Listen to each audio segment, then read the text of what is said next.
Why Marry? By Jesse Lynch Williams. Act 3. It is well along in the afternoon of the same busy day of rest. Most unaccountably, until the judge accounts for it later, the terrace has been decked out with festoons and flowers since the excitement of the morning. Japanese lanterns have been hung, though it is not yet time to light them, and though it is Sunday in a pious household. Most incongruously and lugubriously, Lucy is pacing to and fro in silent concern. Theodore now comes out of the house, also looking harassed. Lucy turns to him inquiringly. He shakes his head sadly. No word from Uncle Everett? No word. He must have reached town long ago, unless he had tire trouble. It's a bad sign, Lucy, a bad sign. He would surely telephone us. Oh, if he only hadn't missed their train. Uncle Everett is the only one who could have brought them to their senses. It may not be too late. He took our fastest car, our best chauffeur. Detectives are to watch all the steamers tomorrow. John telephoned at once. But tomorrow will be too late. And oh, when it all comes out in the newspapers. The ghastly headlines. Well-known scientist, beautiful daughter of a prominent family. Oh, what will people say? John, hurried and worried, rushes out shouting for Lucy. Any news? Any news? Theodore and Lucy give him gestures of despair. Oh, then it's too late. He too paces to and fro in fury, then bracing up. Well, I found Rex over at the golf club. Terribly cut up, but listen, not a drink, not one. Where's Jean? Got to see her at once. Locked herself up in her room, John, crying her little heart out. Rex is a changed man, I tell you. We've got to patch it up, and we've got to do it quick. But John, when the Bakers hear about Helen, Rex marry into our family? Never. We're disgraced, John, disgraced. But they're not going to hear about Helen. No one knows and no one will. Helen has simply returned to Paris to complete her scientific research. My press agent, he's attending to all that. But questions, gossip, rumor, it's bound to come out in time. In time. But meanwhile, if Jean marries Rex, the Bakers will have to stand for it. What's more, they'll make other people stand for it. Backed by the Bakers, no one will dare turn us down. Our position in the world, my business relations with the old man, everything hangs on little Jean now. Tell her I've simply got to see her. Lucy hesitates. Hurry! Rex is coming over later. He catches sight of the table, festoons, etc. Heavens, what's all this tomfoolery? Uncle Everett's orders. He wouldn't stop to explain. He left word to summon the whole family for dinner. Lucy goes. The whole family? Today of all days! John, you must not, shall not, force Jean to marry this man. Haven't I done everything for my sisters? Can't they even marry for me? The man she loves, or none at all? That cub at the law school? No money to keep a wife, no prospects of any. His father's a college professor. No love without marriage, no marriage without money. Ernest Hamilton's words this morning when we walked to church. John, watching House expectantly. Survival of the fittest, Theodore. Survival of the fittest. The fittest for what? For making money. The only kind of fitness encouraged to survive, to reproduce its species. If the ability to make money is not the test of fitness, what is? Then you are more fit than 100 Hamiltons, are you? And Rex? How fit is he? Rex never made a cent in his life. He's got it all the same. See here, haven't I enough to worry me without your butting in? Jean's got to marry somebody sometime, hasn't she? But not Rex, not if I can prevent it. But you can't. You have nothing to do with it, except to perform the ceremony and get a big fat fee for it. I marry Jean and Rex? Never. Jean comes out. She is frightened and turns timidly to Theodore for protection. Jean, don't detain Theodore. He has an important business letter to write. Theodore turns to John indignantly. Your wife's sanatorium bills. Better settle up before they done you again. With your money? Takes John's check out of pocket, about to tear it. John, catching Theodore's hand. For Mary's sake, for the children's, don't give way to selfish pride. Want to kill your wife? Then take her out of the sanatorium. Want to ruin your children? Then take them out of school. Cash your check, I tell you, and pay your debts. Theodore glances at Jean, at check. A struggle. At bay, he finally pockets check and dejectedly goes into the house. Jean, with a wet handkerchief in hand. Well, if I refuse to marry Rex, cut off my allowance or merely bully me to death? Oh, come. You filled your romantic little head full of novels. I never force anybody to do anything. My heavens, what's the matter with all of you? I only want to give you and Lucy and Helen and Theodora and the whole family the best of everything in life. And what do I get for it? I'm a brutal husband, a bullying brother, and a malefactor of wealth. Lord, I guess I have some rights, even if I have got money. Rex has money too. Should that give him the right to women? I too have some rights, even though I am a woman. Any woman who can't care enough for a baker to marry him. Rex is the sort who would do everything in the world for the woman he loves. Everything. All the bakers are like that. But what would he do for the woman he no longer loves? He wasn't fool enough to tell you about that? About what? Nothing. I thought... I tell you, Rex has reformed. You thought I meant his past. I meant his future, and my own. Well, if you expect to find a saint, you'll never get married at all. And if I never married at all? Then what will you do? That's it. Then what should I do? What could I do? Oh, it's so unfair to train girls only for this. What chance, what choice have I? To live on the bounty of a disapproving brother or a man I do not love. Oh, how I envy Helen. If I only had a chance, a decent chance. Any sensible girl would envy your chance. You'll never have another like it. You'll never have another at all. Grab it, I tell you, grab it! Rex comes quietly, a determined look on his face. John sees him. Now think, before too late, think hard. Think what it means to be an old maid. And leaves them abruptly. Jean stands alone, looking very pretty in girlish distress. Rex gazes at her a moment, and then with sudden passion, he silently rushes over, seizes her in his arms, kisses her furiously. Jean, indignant, struggles, frees herself, and rubs her cheek. Ah, how could you? Because I love you. Love? It is demon respect now. Has that fellow ever kissed you? I have begged you never to refer to him again. He has. He has held you in his arms. He has kissed your lips, your cheeks, your eyes. How many women have you held in your arms? Have I ever tried to find out? Ah, you don't deny it. You can't. I can. He respects me. I don't deserve it, but he does. Thank heavens. Oh, you don't know how this has tormented me, little Jean. The thought of any other man's coming near you, why, I couldn't have felt the same toward you again. I just couldn't. Well then, other men have come near me. Other men have kissed me, Rex. What? When? Where? Oh, in conservatories in town, John's camp in the North Woods, motor rides in the country. Once or twice out here on this very terrace, when I've felt sentimental in the moonlight. Oh, Jean. I never supposed you were that sort. Oh, I don't make a habit of it. I'm not that sort. But, well, this isn't all I could tell you about myself, Rex. Don't. Oh, what do you mean? Quick. Oh, I've merely been handled, not hurt. Slightly shock-worn, but as good as new. Jean, what makes you say such horribly honest things to me? Yesterday I did you a great unkindness, Rex. I deserve to suffer for it. You don't suppose I enjoy talking this way about myself? I never heard a nice girl, talk like this before.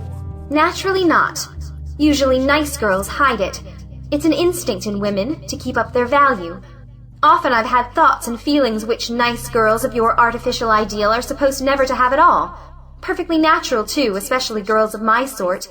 We have so little to occupy our minds except men. To have a useful, absorbing occupation. It rubs off the bloom, lowers our price in the market, you see. Oh, stop. If you're not going to marry me, say so, but... But I am. I am not going to be a dependent old maid. But first, I want you to know exactly what you're getting for your money. That seems only businesslike. Would you only marry me for that? I told you I loved another man. Do you want me? Do I want you? He shan't have you.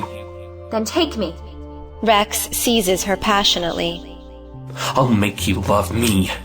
kisses her triumphantly. I'll bring a different light into those cold eyes of yours. Wait until you're married. Wait until you're awakened.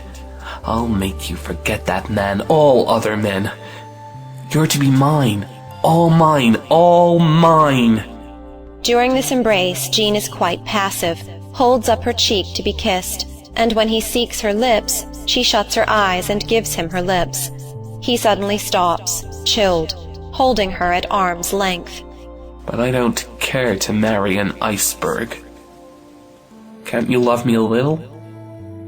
Haven't you any sentiment in your cynical little soul, you irresistible darling? In my soul. Yes. It's only my body I'm selling, you know. Then deliberately, clearly without passion, throws her arms about his neck, clinging close and kissing him repeatedly until Rex responds. Look out, here comes the parson. Theodore comes out of the house. Oh, Theodore. Rex and I have come to an understanding. Will you solemnize our blessed union? Not unless you truly love each other. Marriage is sacred. A large church wedding, that will make it sacred. A full choral service, many expensive flowers, all the smartest people invited. That always makes the union of two souls sacred. Those who truly love, their friends should witness the solemn rite, but... And my wedding gown will be white satin, with a point lace veil caught up with orange blossoms and a diamond tiara, the gift of the groom. That ought to make it solemn. The white veil is the symbol of purity, Jean. Of purity, Rex, do you hear? Whenever you see a bride in the white symbol of purity, she is pure. That proves it. That makes it all so beautiful, so sacred, so holy, holy, holy. Hysterically turns and runs into the house as John comes out. Jean, you must not, you shall not. Rex runs in after Jean. John, I warn you, I'll prevent this marriage. I'll tell every clergyman in the diocese. I'll inform the bishop himself. This marriage would be a sacrilege. You dare threaten me? After all I've done for you! Your 5,000 was a loan, not a bribe. Every cent of it will be returned. You can't return it. I wouldn't let you if you could. Come, it's all in the family. Theodore shakes his head. You know that beautiful Gothic chapel old man Baker is building on his estate? He likes you. I'll tell him you're just the man he's looking for. Safe and sane. No socialistic tendencies. Don't trouble yourself. He offered me the place this morning. You didn't refuse it. I did, this morning. But since my last talk with you, I've reconsidered. I've telephoned my acceptance. Bully! Great! Why, now you're fixed for life. Only one kind of fitness encouraged, eh? Right always triumphs in the end. Never lose your faith again, Theodore. Right? That whited sepulchre. His mill hands dying like flies, his private life a public scandal. Then why accept his tainted money? To keep my wife alive. To keep my children out of the streets. To keep myself out of deeper debt to you. That's why I accept it. That's why many a man sells his soul to the devil. If I had only myself to consider, why, to me a little thing like death would be a blessed luxury. But why, John, I cannot afford even to die. I must compromise and live for those dependent on me. Your 5,000 will be returned with interest, but your little sister will not be married to a man she does not want. But Rex wants her, and money talks in this world, louder than the church. Refuse to marry Baker's son, and how long will you keep Baker's chapel? Think it over, Theodore, think it over. Suddenly the judge in motor garments covered with dust comes out panting, followed by Lucy calling. Uncle Everett! Uncle Everett! John! Oh, John! Where is she? You were too late. Wait! Give me time to get my breath. Fans himself with his cap and mops brow. My detective! didn't he meet their train? Judge nods yes. But they saw him first? Judge shakes head no. Didn't he follow them? Judge nods yes. Where'd they go? Where are they? Speak, man, speak! Judge raises cap and handkerchief. Now, give me a chance, and I'll tell the whole story. The detective was waiting at the station. He saw them step out of the train. He followed them to the cab stand. He watched them get into a taxi, jumped into another himself, and away they went, pursued by the detective and blissfully ignorant of his existence. Even now they don't know they were being watched. Or else, well, they might have taken another course. Quick, tell us the worst. Well, they drove straight to Helen's apartment. And you were too late. I thought so. But my detective? He followed and reported to me when I reached town. Reported what? Tell us all. First, he saw Ernest help Helen out of the taxi, very tenderly, like this. Little they realized then how every detail was to be reported to you now. Go on, go on! Then the detective saw Ernest deliberately Go on. deliberately lift his hat like this, say, "Good afternoon," just like that, and drive on to his own apartment a mile away. There is a sudden silence, the others waiting. The judge now sits down. Oh, is that all? Why, it's exactly as if they were engaged. No, Theodore, not exactly as if engaged. You're keeping something back from us. Speak! Judge gets up from chair. Must I tell you? It's rather delicate. Well, he didn't even step into the vestibule to kiss her goodbye. But where are they now? Quick! They met later. I knew it. Yes, it's true. They are alone together at this very moment. Where? Judge, pointing to house. There. What? What are they doing here? Judge resumes fanning. Discussing the marriage problem. General rejoicing and relief. Not so loud. You might interrupt them. Cold feet. Knew he'd lose his job. The disgrace. She couldn't face it. No conscience, a deep religious nature. They all think it over a moment, each sure of his own diagnosis. John, turning to Judge with amusement. So, decided the soulmate theory wouldn't work in practice, eh? And they agreed to marry? Judge stops fanning. Marry? My, no. Nothing like that. They think less of marriage than ever now. Helen is using woman's sweet indirect influence on Ernest in there at this moment. All start toward the house impulsively, but on second thoughts, they all stop. Then how on earth did you get them back? Oh, perfectly simple. I promised Helen you'd apologize to Ernest, promised Ernest you'd apologize to Helen, promised both you'd arrange a nice little family party for 'em. They bear no grudge. They're too happy. The family party. For them, Horace. Yes, here in your happy home. The others turn on the judge indignantly. Well, don't jump on me. I tell you, they positively decline to elope until after they tell the whole damn family. Considerate of them, I say. You don't deserve it, if you ask me. Tell the whole...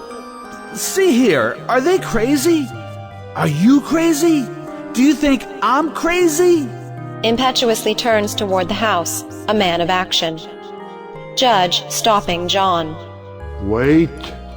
You've already done your best to destroy your sister, but you've utterly failed. They've done nothing wrong. As yet.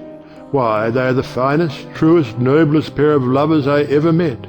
Now aren't they, Theodore? I can't say that I call Helen's ideas of marriage noble, exactly.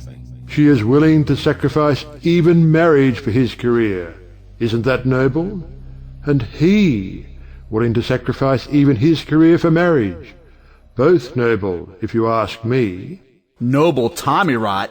A pair of pig-headed highbrow fools. They don't have to sacrifice anything for anybody. Can't they work together just as well married as unmarried? That's what I said to her, but you had already convinced her that it was impractical. work and marriage. Combine the two and you'll fail at both. Your own warning, John. You think you're very funny, don't you? But that's my sister in there planning to be that fellow's mistress right here in my own house. Anything funny about that? All right, go put a stop to it then. John starts toward house. It's your own house. Turn her out again. John stops short. What are you going to do about it, John? John has no answer. Drive little Jean into marriage with a man she does not love? She is an old-fashioned girl. But your other sister, you can't make her marry even the man she does love, unless she sees fit. She is the new woman. Society can no longer force females into wedlock, so it is forcing them out, by the thousands. Approve of it? Of course not. But what good will our disapproval do? They will only laugh at you. The strike is on. Few of the strikers will let you see it. Few of the strikers have Helen's courage. But, believe it or not, the strike will spread. It cannot be crushed by law or force, unless society wakes up and reforms its rules and regulations of marriage. Marriage is doomed. What are you going to do about it? I thought so. Nothing. Call them bad women and let it go at that. Blame it all on human nature, made by God, and leave untouched our human institutions, made by man. You poor little pessimists. Human nature today is better than it ever was, but our most important institution is worse. The most sacred relationship in life has become a jest in the marketplace. You funny little cowards. You're afraid of life, afraid of love, afraid of truth. You worship lies and call it God. All right, but we can't change marriage overnight just to suit Helen. What are you going to do about it? There's just one thing to do. Will you back me up in everything I say? Anything, everything. Then tell Helen she doesn't have to marry, that, with the best intentions, the Church has made a muddle of monogamy. Uncle Everett, I protest. That we all admire their consecrated courage and advise their trying this conscientious experiment. Not if I have anything to say about it. But you haven't. Do please get that through your head, Theodore. They've talked enough. Ask them to step here and receive John's blessing. Go on, I'll fix John. Theodore goes. To John, who is about to burst forth. Oh, see here, did you ever pull a dog into the house against his will? Let him alone and he'll follow you in, wag his tail, and lick your hand. You mean they'll come in, be respectable? Admit that marriage has numerous drawbacks, and they'll see its advantages. Deny it, and they'll see nothing but each other. Marriage is in a bad way, but it's the less of two evils. Marriage must adjust itself to the new woman, but the new woman must meanwhile adjust herself to marriage. To Lucy. Now then, did you send out that hurry call for the family this evening? Yes, they're on their way here now, but Uncle Everett, Dr. Hamilton said next week. Yes, I know. It'll be a little surprise party for Helen. Did you order some music? Yes, the musicians are to be stationed in the library. Excellent, excellent. Indicates table and festoons. All that junk will help too. A good Sunday supper this evening, Lucy? Your best champagne, John? Gay spirits, family affection, warm approval, toast to the future? Why, all we'll have to do is... Here they come. Now follow my lead. They've done a lot of thinking since you saw them last. But make one misstep, and it's all off. Be nice to her, John. It was just a girlish impulse. John opens arms to receive Helen. My sister! All is forgiven. Helen stops short. Her lip curls.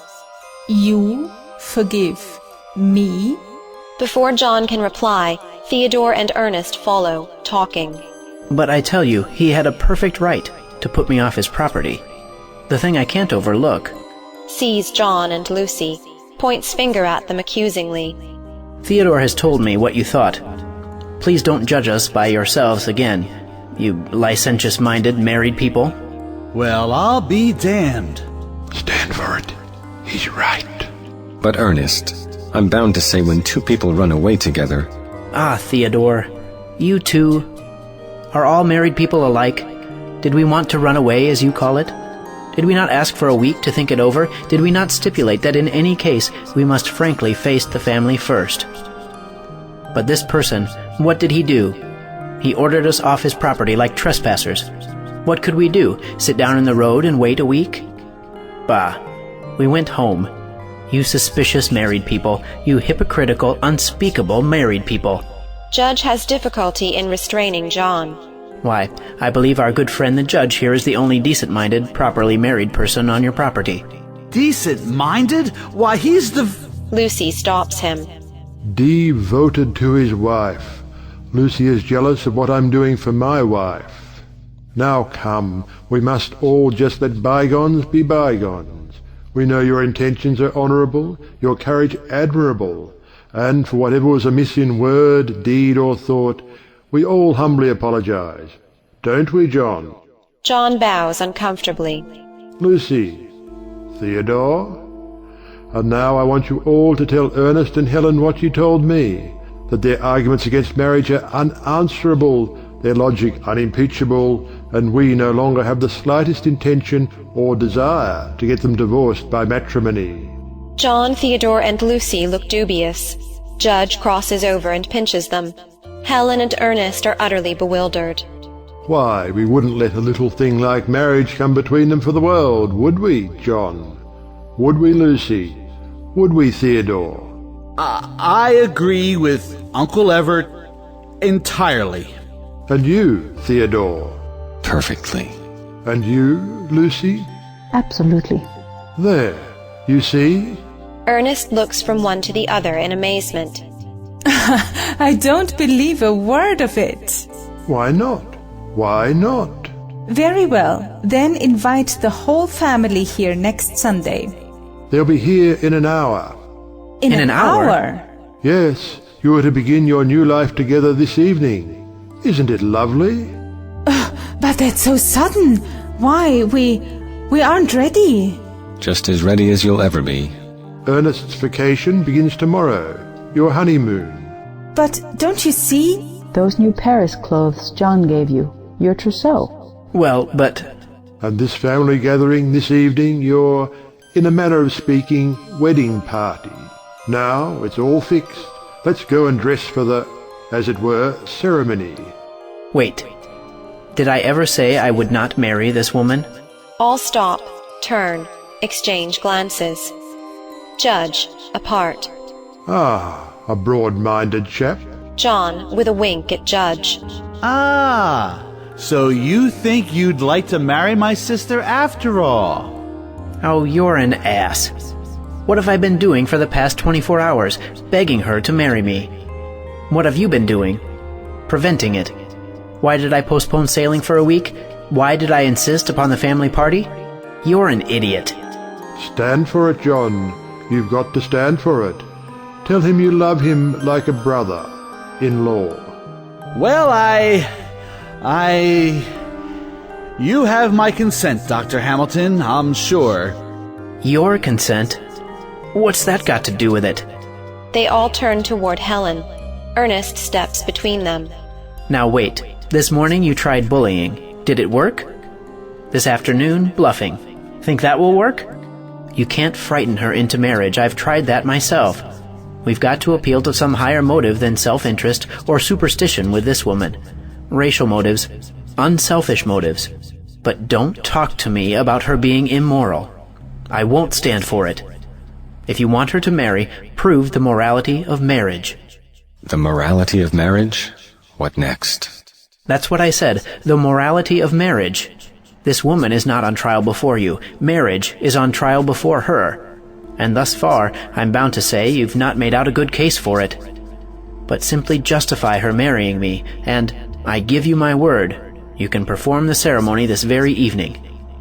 No license is required in this state, you know. Now, what could be fairer than that? To Helen. Do you agree to this? We agree in everything. Both broad-minded. I never said I did not believe in a legal wedding. Others surprised. For those who can afford the luxury of children. But for those who have to take it out in working for other people's children all their lives, a ceremony seems like a subterfuge. Without children, I don't see how any marriage is ever consummated, socially. But this relationship, it's a sacred thing in itself. I know it. I want to do right. Theodore, please believe that I do. But the kind of marriage preached by the church and practiced by the world, does that cherish the real sacredness of this relationship? Of course, I can only judge from appearances, but so often marriage seems to destroy the sacredness, yes, and also the usefulness of this relationship. But, my dear girl...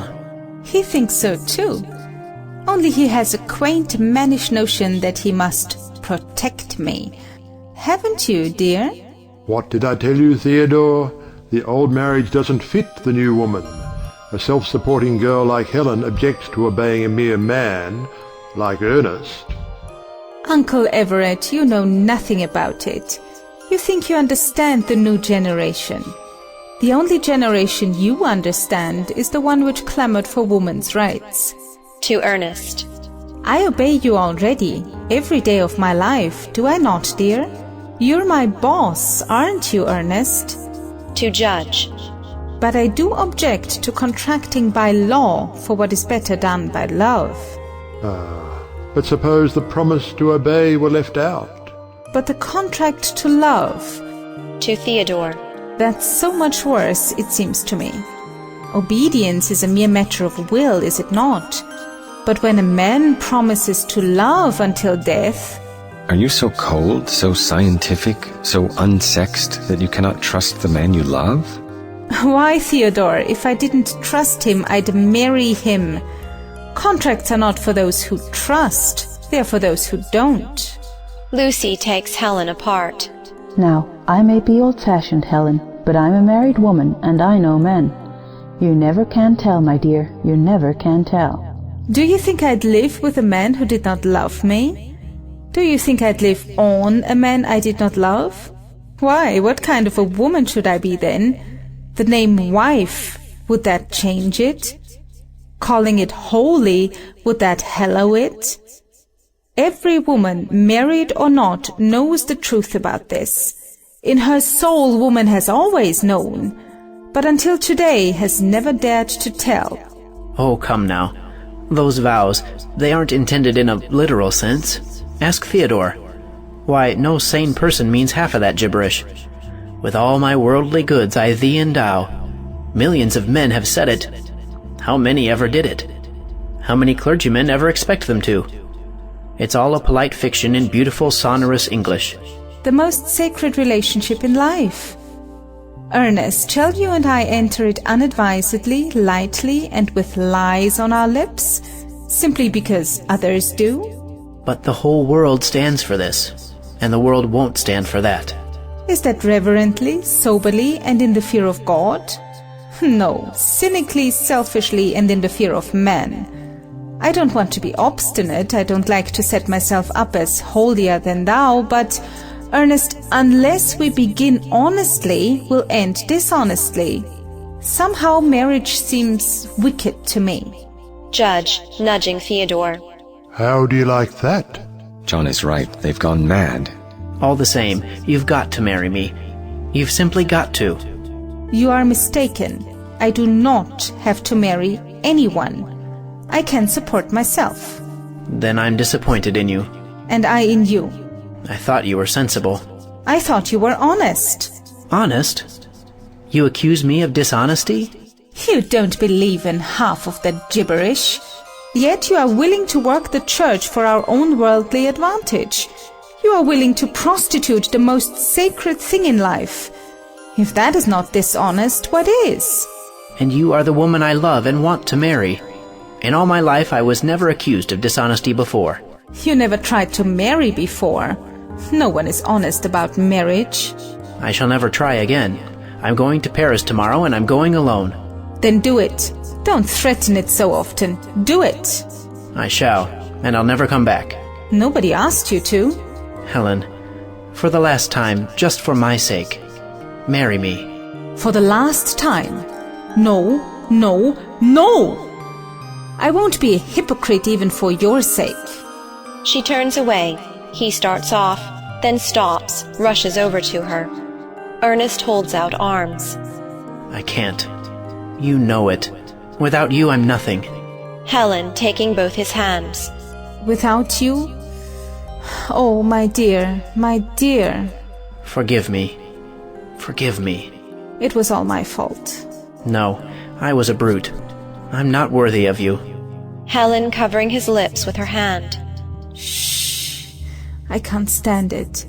I was perfectly horrid to you, and you were doing it all for my sake. You dear old thing. I knew it all the time. Was there ever in the world anything like it? Well, children, see here. He's willing to lie for your sake. She's willing to die for your sake. Now, why not just split the difference and have a civil ceremony for our sake? No, they will marry for a better reason. Think of the sin of it. To Helen. Have you no sense of sin? If not, think of the humour of it. Have you no sense of humour? Not a scrap. Neither has Ernest. Have you, dear? I hope not, judging from those who always say they have. Helen, look at Ernest. Ernest, look at Helen. Look into each other's very souls. You know, you must know, that in the eyes of God, this thing would be a sin, a heinous sin. The lovers gaze deep into each other's eyes in silence. Ernest, tremulous from the emotion he has just been through. The glory and the gladness I see in this woman's eyes a sin?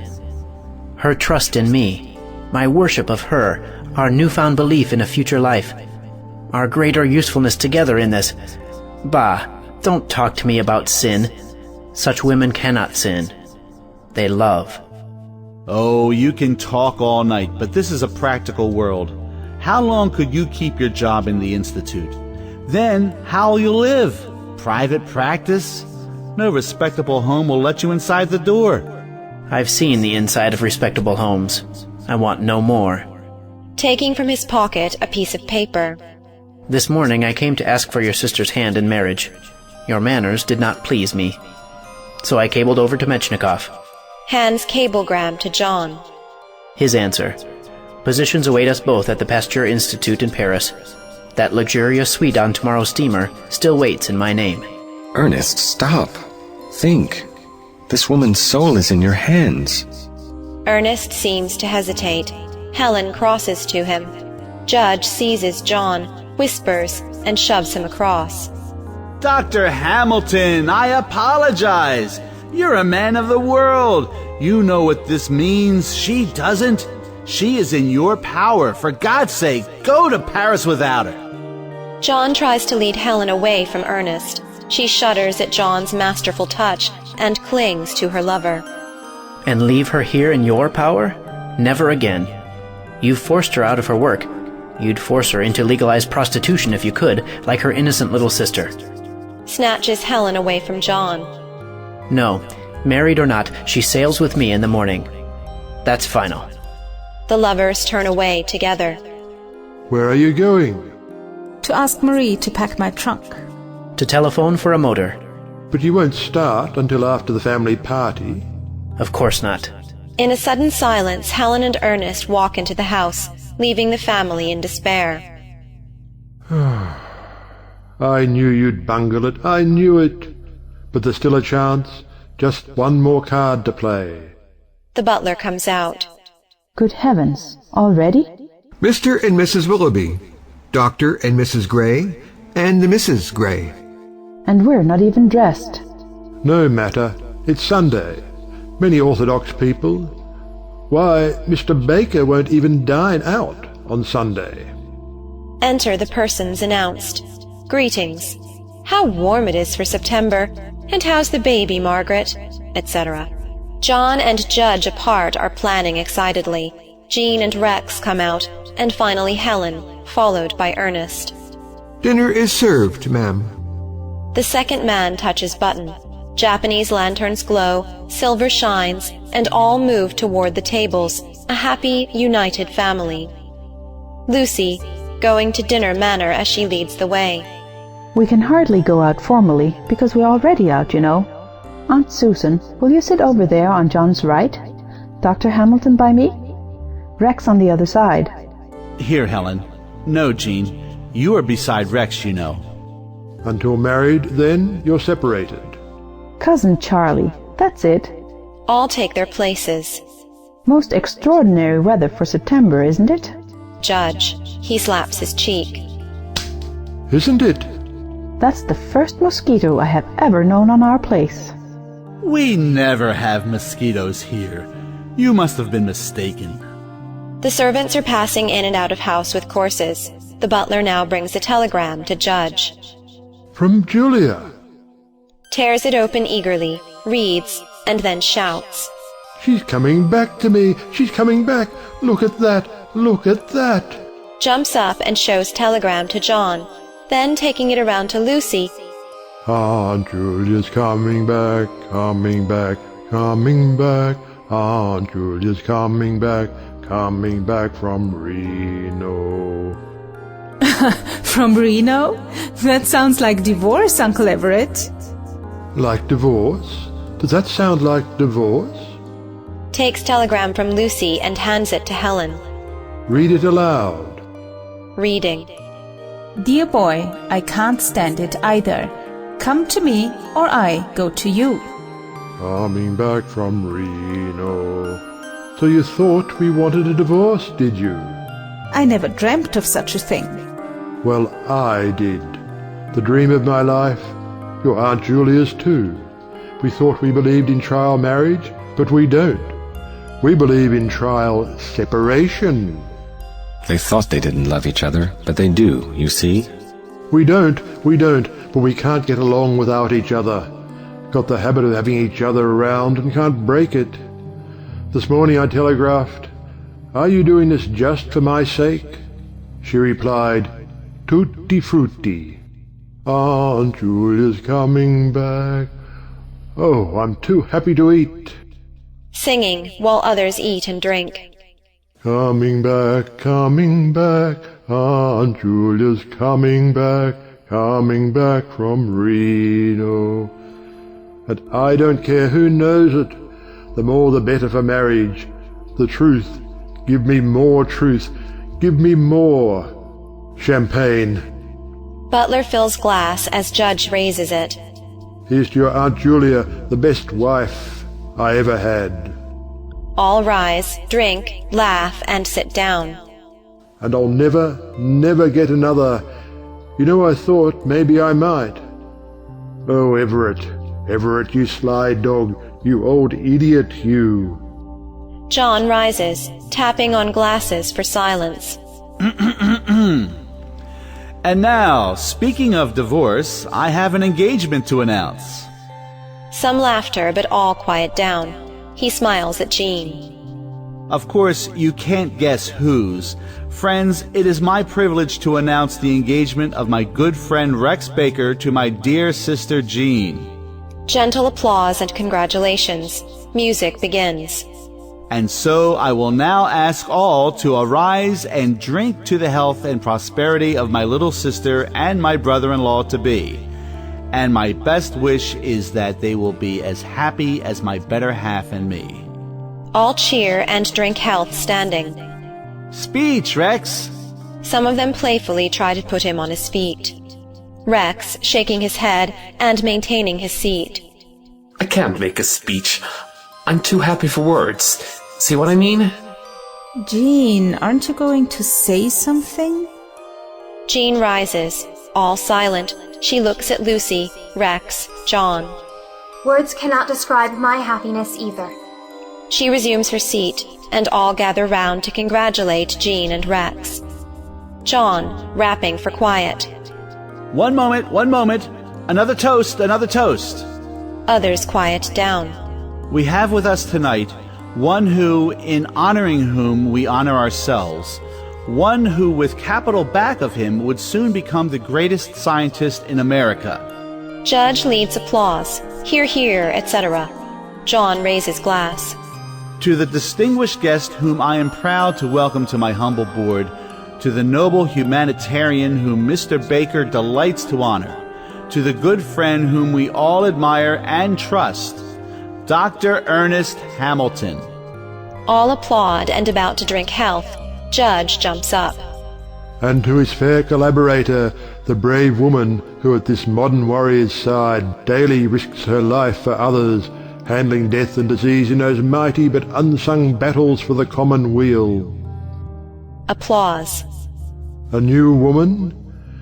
No, friends, look behind the stupid names the mob would cast like stones to destroy. Look, and you will see your true conservative, willing to appear radical in order to conserve woman's work in the world, willing to appear ridiculous to right ancient wrongs, willing even to appear wrong for those she loves. Ah, the same old-fashioned women we all adore, in a form so new we blindly fail to understand her glorious advent before our very eyes. To Helen, the gracious embodiment of all that is sweetest, noblest, and best in womanhood. To Helen, our lovely Helen. Family approval, social esteem, and an honored career. All this is theirs for the asking. Today, to me, they have confessed their love. Tonight, to you, I now announce their engagement. Long life and happiness to Helen and Ernest. Great enthusiasm, even pounding on the table. Ernest arises, looking surprised. John signaling to the rest of the family to join in. The family, glasses raised, drowning out Ernest. Long life and happiness. Long life and happiness. Wait. Before you drink this toast. The glasses stop midway. Sudden silence. Your congratulations we appreciate. Your kind wishes we desire. But not on false pretenses. We are not engaged to be married. In the tense silence, a shudder ripples the family joy. Rex, apart to Jean. Gee, they had a scrap too? John, up nervously. Ernest still standing. If I may interrupt, he has financial reasons. I respect him for it. But this very day, the Baker Institute, in recognition of Dr. Hamilton's distinguished services to humanity, has doubled his salary. Doubled it! It's all right now. It's all right. Rex, apart to Jean. 4,000, eh? Get a very decent touring car for that. That is very kind. But that is not the point. True, our mutual needs are such that we cannot live nor work apart. But our convictions are such that we cannot live and work together, in what you might have the humor to call holy wedlock. Now, Helen, the motor is waiting. Sensation. Gasps of amazement and horror. Some jump up from table. A chair is upset. Ernest holds Helen's wrap. General movement and murmurs. John, barring way. You leave this house only over my dead body. Others gather around lovers. Stand back. Let him among you who has a purer ideal of love, a higher conception of duty, cast the first stone. All stop, silenced. But this man and this woman would destroy marriage. No. Such as they will not destroy marriage, they will save it. They restore the vital substance while we preserve the empty shell. Everything they have said, everything they have done proves it. The promise to love, they could not help it. They took it. I heard them. The instinct for secrecy, they felt it. We all do. But straightway they told the next of kin. Points to John. Even when insulted and driven forth from the tribe, they indignantly refused to be driven into each other's arms until you of the same blood could hear them plight their troth. Believe in marriage? Why, there never was, there never will be a more perfect tribute to true marriage than from this fearless pair you now accuse of seeking to destroy it. John tries to interrupt, but the judge waves him down. They have been not only honourable but old-fashioned, save in one orthodox detail of accepting the authority constituted by society for its protection and for theirs. To Helen and Ernest. But now, I'm sure, before starting on their wedding journey, another old-fashioned convention they believe in, that, just to please us, if not themselves, they will consent to be united in the bonds of holy wedlock by cousin Theodore, who stands ready and waiting with prayer book in hand. Family subsides, everybody happy. Theodore steps up, opens prayer book. Dearly beloved, we are gathered together here in the sight of God. Theodore, are you going to marry Rex and Jean? Of course, Mr. Baker's chaplain. Theodore, are you going to stand up and tell the world that God has joined those two together? God? Theodore looks at John but does not deny it, and says nothing. Then you will be blaspheming love, and God who made it. No, you shall not marry us. Some things are too sacred to be profaned. Profaned? By the church? Your love too sacred for the church? The church has a name for such love. The world a name for such women. Ernest, about to strike John, then shrugs. A rotten world. A kept church. Come, let's get away from it all. Come. Helen offers her hand in farewell to Lucy, but John shields her from Helen's touch. Then to Jean. Rex shields Jean from contamination, but Jean weeps. Judge, barring the way, to Ernest. Stop! You cannot. The very tie that binds you to this woman binds you to us, and to the whole world, with hooks of steel. The lovers are still going. Judge ascends steps, facing them. For the last time, before too late, Ernest, you know that in the eyes of God you are taking this woman to be your wife. In the eyes of God, I do take Helen to be my wife, but... You, Helen, speak, woman, speak. I take Ernest to be my husband in the eyes of God, but... Then, since you, Ernest, and you, Helen, have made this solemn declaration before God, and in the presence of witnesses, I, by the authority vested in me by the laws of this state, do now pronounce you man and wife. Mr. and Mrs. Hamilton look at each other bewildered. Meanwhile, the silence has been pierced, first by a little hysterical scream from Jean, then the others all wake up and crowd about the happy pair, congratulating them.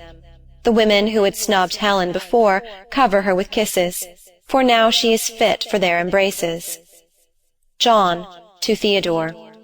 Saved! Saved! Respectable at last, thank God! Raising his glass and hammering for attention. Here's to the bride and groom. All cheer, raise glasses, and drink. Ernest, when the noise dies down, as the others kiss Helen. A moment ago, you were a bad woman. Now, behold, she is a good woman. Marriage is wonderful. John and Lucy run to Judge and shake hands. Yes, respectability has triumphed this time, but let society take warning and beware, beware, beware. Curtain. End of Act 3. End of Why Marry by Jesse Lynch Williams.